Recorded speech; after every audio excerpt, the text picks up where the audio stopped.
Amigas, amigos, Víctor López García, seguimos en Exitosa 2020.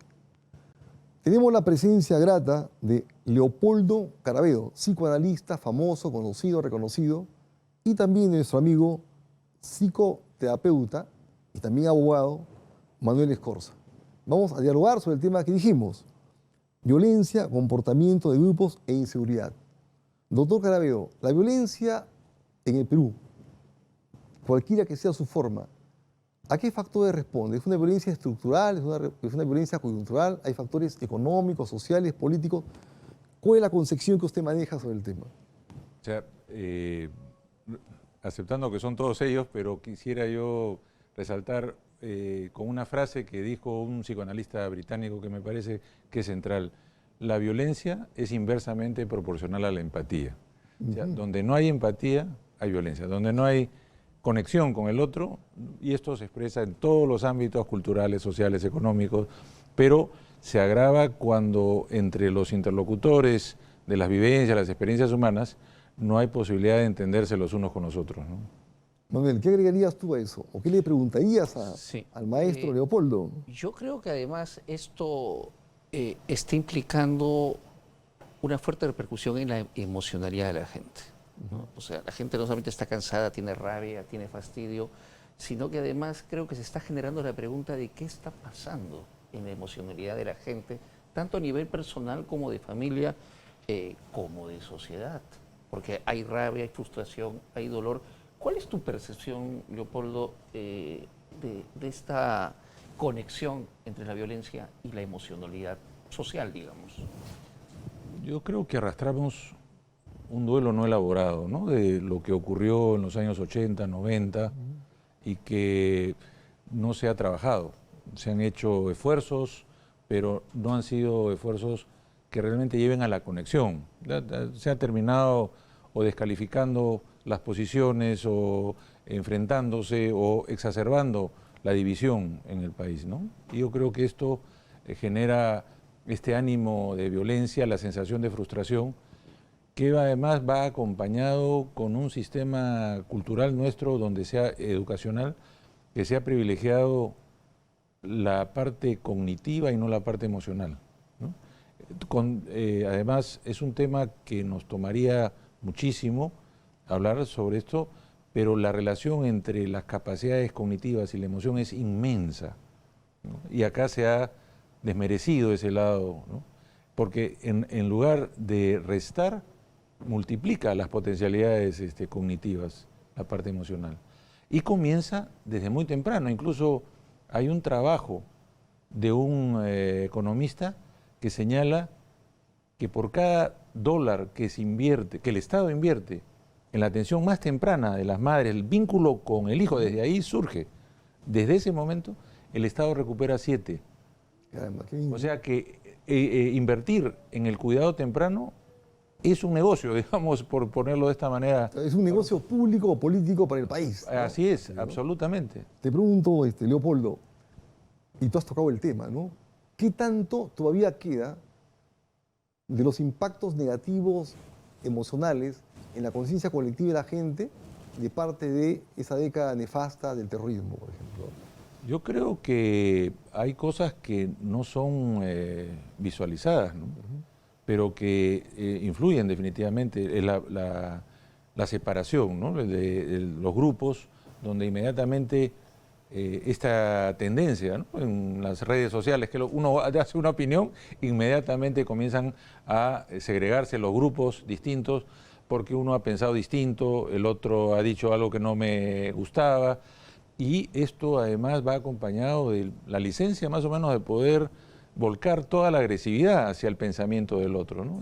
Entonces, es una agresividad que transita, que no se ve como agresividad, porque es, claro, yo opino distinto, yo creo diferente a ti, pero lo que no se ve es el mecanismo por el cual se trata de anular el pensamiento del otro, descalificándolo. El otro día con unos amigos usaba un ejemplo que usaba en la universidad, ¿no? ¿Cuál es la manera que los peruanos tenemos de neutralizar al otro, ¿no? no se te vaya a ocurrir, no creas que, oye, no seas malito, ¿no? Con esta forma de relacionarnos, entonces, si uno dice algo distinto, ya es malito, ya está ofendiendo, entonces, en la misma forma de vincularnos están dadas las maneras de la violencia entre nosotros y la manera también de no resolverla. Entonces, eso es lo que el gran reto para nuestra sociedad es resolver, porque todos tenemos que convivir en este espacio que llamamos Perú. ¿No? Un tema que preocupa y ocupa mucho y que está de moda, entre comillas, lamentablemente, dolorosamente, es el tema de la violencia de género, el tema de los feminicidios. ¿Qué opinión te merece eso, Manuel? Yo creo que aquí cabe la pregunta, Víctor, entre si esto es un tema actual o es un tema que siempre ha estado ahí escondido y que recién se está visibilizando, y ahora que estamos un poco más desarrollados y evolucionados, estamos de alguna manera enfrentando un tema que siempre ha estado ahí. Yo no sé qué opina Leopoldo, pero yo creo, y esto es una metáfora, no lo puedo decir contundentemente, pero yo sí lo siento de forma contundente, aunque no lo pueda afirmar así, en el Perú hay bolsones gigantescos de personas, de millones de personas violadas, humilladas, maltratadas. Eso en la clínica se ve todas las semanas. Y hay psicoanalistas, terapeutas, que dicen que lo ven incluso todos los días. Entonces, este es un país fracturado.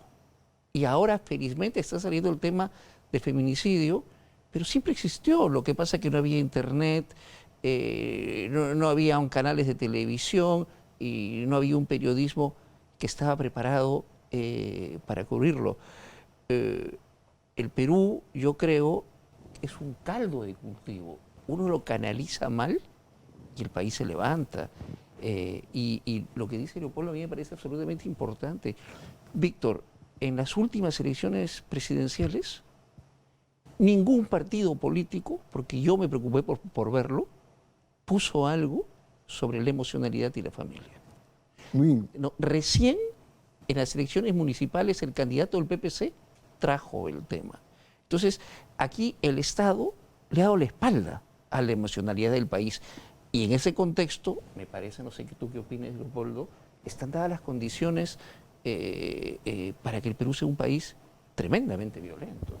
El ser humano, yo lo he dicho varias veces, es una síntesis o simbiosis entre racionalidad, sentimentalidad, emocionalidad y otros etcéteras. Deberíamos darle una importancia vital, como tú dices, ¿no? En Europa hay Ministerio de la Felicidad, por ejemplo, ¿no? Sí. Entonces acá es un tema vital. Yo tengo un hijo todavía niño, ¿no es cierto?, de 13 años, y te quiero preguntar más adelante, pero ahora, ¿cuáles son las grandes fracturas que tú, Leopoldo, has visto como psicoanalista, ¿no? La grande fractura del país que ha influido decisivamente en esa configuración, ¿no es cierto?, emocional, emotiva de los peruanos, ¿no? Lo que hay es, hay un concepto que es bien importante y quiero plantearlo de manera muy sencilla, que es lo que se llama la mentalización, que es la capacidad del sujeto de poder pensar sus pensamientos, de poder entender, mirarse a sí mismo. Y eso se construye desde el vínculo con la madre, donde en ese vínculo, en ese desarrollo, lo que hace el niño delimita sus límites corporales, personales y por lo tanto su identidad, ¿no? Entonces, ahí hay ciertos temas que deben ser investigados con más profundidad. Hay esto de acá está vinculado directamente a la capacidad empática. Entonces, como no se desarrolla la capacidad empática, las personas apelan a la norma escrita, a lo formal, se sostienen como pueden para poder funcionar, pero cuando están en la situación más abierta, menos formal, no saben cómo reaccionar, ¿no? El tránsito es una forma, creo, representativa de nuestro país. Las reglas no se cumplen, más o menos cada uno tiene que responder lo que puede, y esto hace que los códigos, o sea, la posibilidad de comunicarnos entre nosotros, se vayan fraccionando. Entonces cada uno tiene que inventar una manera de acercarse al otro en cada encuentro entre nosotros y además de interpretar lo que el otro está sintiendo y pensando. Y si yo no tengo desarrollado esa capacidad para pensar la relación con los otros, entonces voy a tender a interpretarla como amenazante. Entonces el otro se convierte en un peligro para mí, ¿no? Y esto exacerbado además por las condiciones políticas que han habido últimamente, donde se ha exacerbado el enfrentamiento y no el encuentro. Yo creo que en ese sentido como Estado, no como distintos grupos, sino como Estado debería plantearse la necesidad de un encuentro entre nosotros, ¿no? Y lo que esto significa, es decir, desarrollar los métodos, las técnicas, las capacidades para que las personas se puedan entender, para que podamos ser interlocutores entre nosotros. No nos escuchamos, no nos entendemos, ¿no? Y eso tiene que ver desde esa temprana función, ¿no? Manuel, tú que has estado poco vinculado últimamente a la política, ¿no? Que es el arte, o debiera ser el arte, de hacer la felicidad de la gente en tanto mejoramiento de calidad de vida y satisfacción de las necesidades básicas de la gente, ¿no es cierto? O sea, ¿cómo hacer esos puentes que habla Leopoldo? O sea, ¿cómo crear esas condiciones que unan, aten, relacionen a los peruanos y no los separen, no los aparten, ¿no? Y yo creo, Víctor, que es muy difícil en el Perú sentarse a conversar. No, es una cosa muy complicada. El Perú no puede tomar café consigo mismo. Es más fácil tomar café con extranjeros que entre nosotros, en los peruanos. Y no se entiende hasta ahora que todo está en el primer año de vida. ¿Qué es lo que dice Leopoldo, Sí, verdad? retomando un poco lo que dice Leopoldo, y lo digo claro, siempre hay excepciones, ¿no? Pero en líneas generales es así. La capacidad de calma, de conversar, de dialogar, de llevarte bien con la gente y de no pelearte, depende de la calma que el bebé tenga con su mamá en los primeros 11, 12 meses de vida. Así es. ¿No? Y eso no se habla, porque no hay lenguaje verbal todavía, porque el niño, eso es una cosa completamente psicoafectiva. Entonces, la diferencia entre dos personas que al chocar uno sale y le dice, sí, lo entiendo, por favor, vayamos a la comisaría, y otro que sale a golpear o a sacar una pistola, tiene que ver con la calma que tuvo la mamá. La corrupción es lo mismo, Víctor, exactamente lo mismo. Y todo está en la familia. Y aquí en el Perú no existe una sola institución municipal donde se trate el tema de crianza, de familia. La diferencia es esa, y en realidad es un trabajo de 15 años o de 18 años como máximo. Entonces, el gran problema del Perú es la falta de contención emocional, y si el país no se ha levantado por todo lo que ha ocurrido el año pasado y el anteaño pasado, es porque, como dice Leopoldo, está viviendo el duelo todavía. Porque si no hubiese duelo, el Perú ya se habría sacudido mucho más que Chile. Richard Weck, en una entrevista que he leído hoy en un diario, el más, dicen, importante del país, dice que el Perú no se ha levantado porque somos un país informal, el 70%, que se autogeneran su empleo, cosa que es cierto, y sus ingresos, y la gente está más preocupada por trabajar que por ir a mítines o movilizaciones, que no es el caso de Chile, que es un país casi de pleno empleo, donde la informalidad, ponte, es 10% máximo, ¿verdad? Entonces ellos, si no van a cumplir un horario, no la hacen, ¿no es cierto? Pero bueno, el tema va a que casi todos los análisis, Leopoldo, terminan diciendo que el papel fundamental es de la familia. O sea, si no tenemos familias firmes, fuertes, unidas, convictas y confesas en su condición de unidad, el país no va a funcionar, ¿no? Por ejemplo, el tema de la inseguridad vinculada a la delincuencia está asociada a la familia, ¿no? Sí. ¿Cuáles son las explicaciones que tú haces en ese aspecto? Sí, es bien importante lo que planteas, ¿no? Porque eso no solamente tiene que ver probablemente el número de familias con un solo padre, que generalmente el 97% más o menos de las familias de un solo padre son de madres que tienen hijos, ¿no? Pero yo soy partidario de lo siguiente: si nos quedamos doliéndonos por eso, no vamos a ir a ningún lado.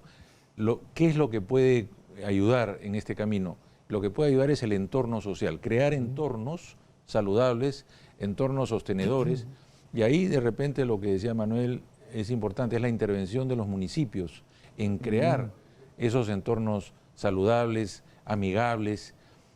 Y eso, por ejemplo, en la zona de Noruega, con la forma de trabajo que tienen ahora en la educación, la mejora en el nivel educativo, los suicidios, por ejemplo, han disminuido 40%. Caramba, no es qué poco, fuerte. ¿no? Y no se ha trabajado directamente sobre los suicidas, sino simplemente el crear entornos que sean amables y saludables, ¿no? Y en ese sentido es una forma de comprometer a los miembros de una comunidad en el desarrollo de sí mismos y de los otros, ¿no? Hay que crear ese puente, ese pasaje del yo al nosotros constante, ¿no? No es no es o yo o nosotros, sino es yo y nosotros. Estamos siempre yo y nosotros, ¿no? Es una cosa de vínculo, de relación, y esforzarnos en desarrollar esas capacidades que ahora no están, pero que hay que apostar en que lo estén para el futuro de nuestros hijos, nuestros nietos y los que nos siguen, ¿no? Manuel, tú has acertado en un tema que lo ha reiterado Leopoldo. O sea, de verdad, qué bueno. El rol fundamental de los municipios, que son los más cercanos como aparato público a la ciudadanía, a la gente, ¿no? En México, no solamente en cada municipio, sino en cada pueblo, hay un esquema de reunión para alcohólicos. Aquí no existe eso para ningún tema.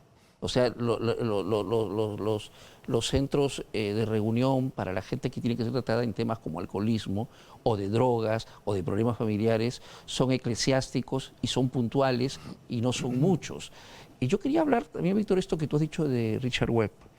Obviamente no le voy a dar la contra, ¿no?, a Richard Webb, ¿Por qué no? por eso, pero es un buen ejemplo de cómo se desconoce el emocional, porque yo le preguntaría a Richard Webb, ¿qué tienen que ver con la población activa los escolares chilenos que salieron hace unos años a las calles teniendo 14 años y que pedían una sociedad más justa? Entonces, el tema no es solamente económico.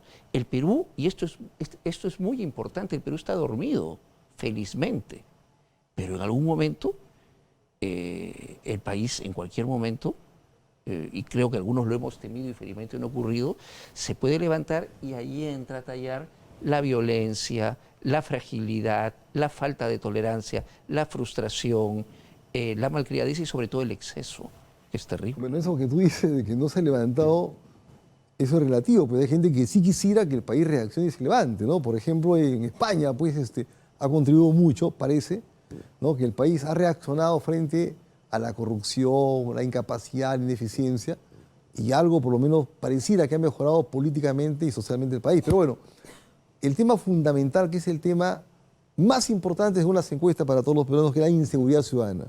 Leopoldo, ¿cómo explicas tú eso? ¿Cuáles son los vectores, verdad, que influyen, ¿no?, determinan o condicionan comportamientos violentos y de criminalidad en el país?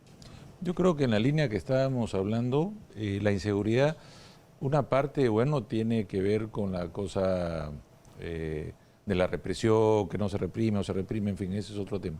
Pero tiene que ver con esta falta de sintonía entre nosotros, ¿no? Cuando para alguien que vive en un mundo donde ha sido hostilizado, un mundo agresivo, que de repente no ha tenido sintonía en su familia, no tiene sintonía en el barrio, o la sintonía que tiene es de grupos violentos, donde todo lo que es distinto es visto como extraño, ajeno y hostil, con la posibilidad de ser hostil, entonces uno desarrolla mecanismos para defenderse. Y una de las cosas que planteó Bowlby con su teoría era que más que el impulso humano, lo que el hombre busca es afecto, cariño, protección, seguridad, ¿no?